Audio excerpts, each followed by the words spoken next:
우리가 이제 지금 어떤 때를 지금 지나고 있냐면 이제 하나님께서 코로나를 통과하게 하면서 이제 코로나 이전과는 또 다른 차원으로 우리를 인도하고 계심을 이제 느낍니다. 거기에 또 발맞추어서 우리 전 성도들이 함께 사역을 하는 이제 이런 일들이 벌어져야 되겠다. 이번 필리핀 사역부터 아마 그렇게 진행되지 않을까 생각을 합니다.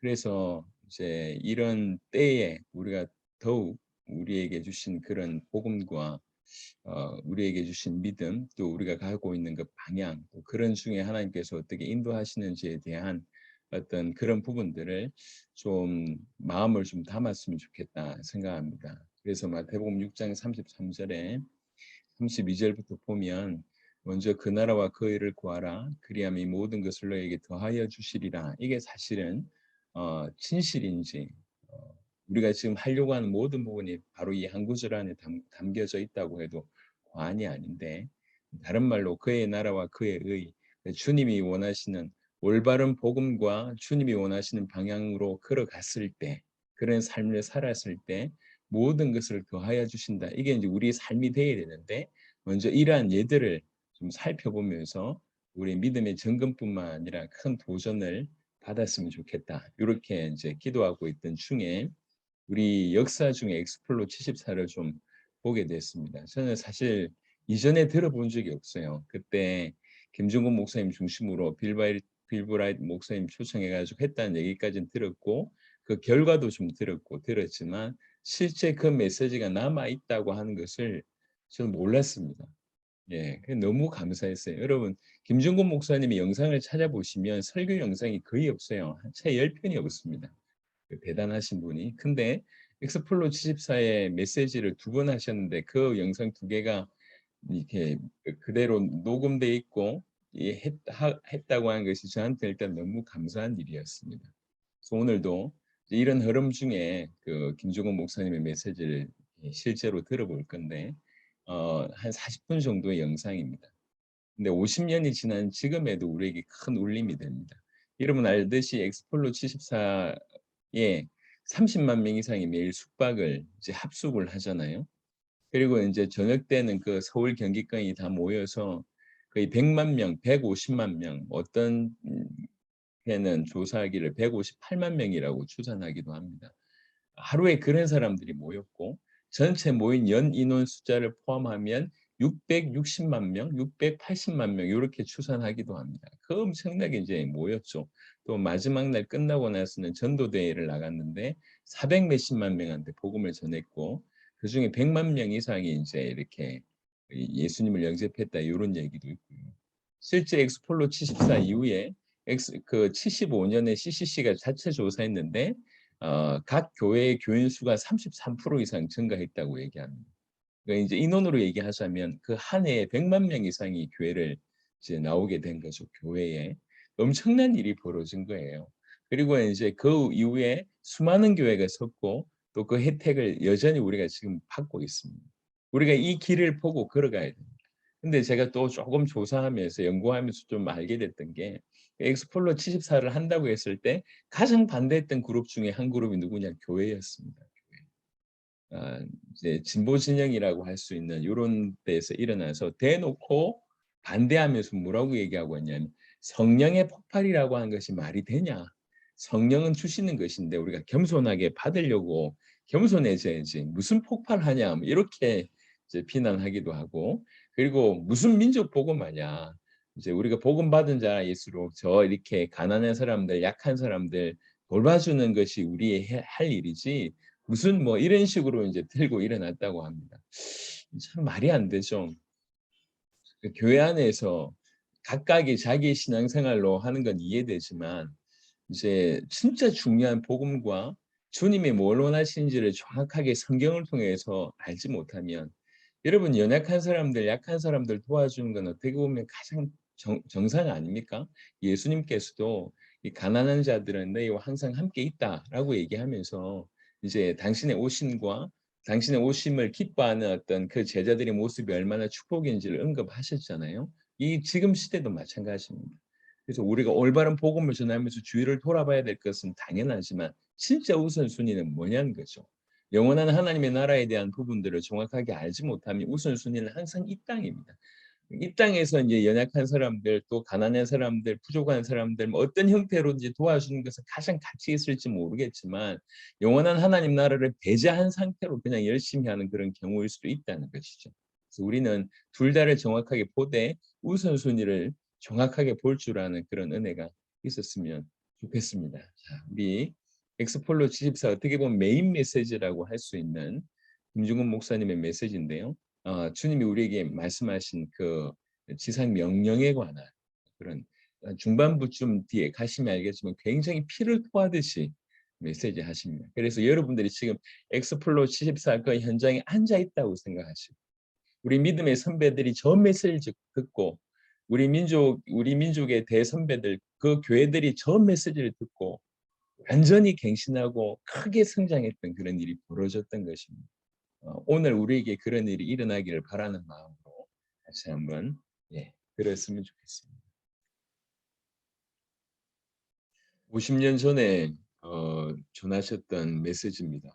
정말 피 터지는 그런 하늘 가지고 말씀을 전한 거죠. 50년 전인데 하나도 촌스럽다, 시대에 뒤떨어진다 이런 느낌이 전혀 없고 오히려 정말로 저 중심으로 사는 것이 더 확실해 진다라고 하는 느낌을 제가 메시지를 몇 번 들으면서도 더 확인이 됩니다. 여러분 특별히 이제 오늘 그 지나가는 말씀 속에 어떤 마음으로 저렇게 저것들을 기획하고 진행하셨을까요? 보시면 알겠지만 75년 말이 되기까지 모든 민족에 한 명도 복음 듣지 못하는 영혼들이 없게 하자.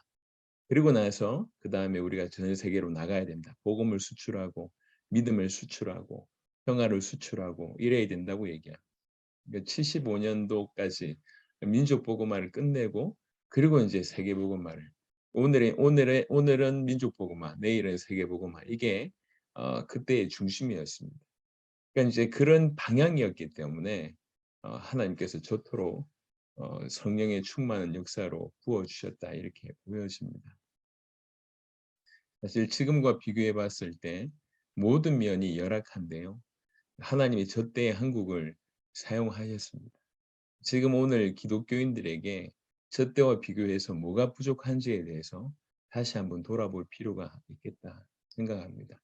정말 순수한 믿음, 복음에 대한 순수한 믿음, 그리고 저 김중훈 목사님처럼 정말로 민족 복음화라고 하는 것을 진실로 믿고 그리고 최선을 다했다 이 정도가 아니라 정말 모든 것을 들여서 올인하셨잖아요. 저는 CCC에 좀 이제 이렇게 김중근 목사님 계실 때 있었었는데요. 제가 있을 때는 저렇게 고함 지르는 거를 제가 들어본 적이 없거든요. 이제 원래도 이렇게 조금 차분하게 하시는 그런 스타일이셨는데 정말 하늘 가지고 저렇게 메시지 하시는 걸 보면서 많이 도전이 된다는 생각을 하게 됩니다.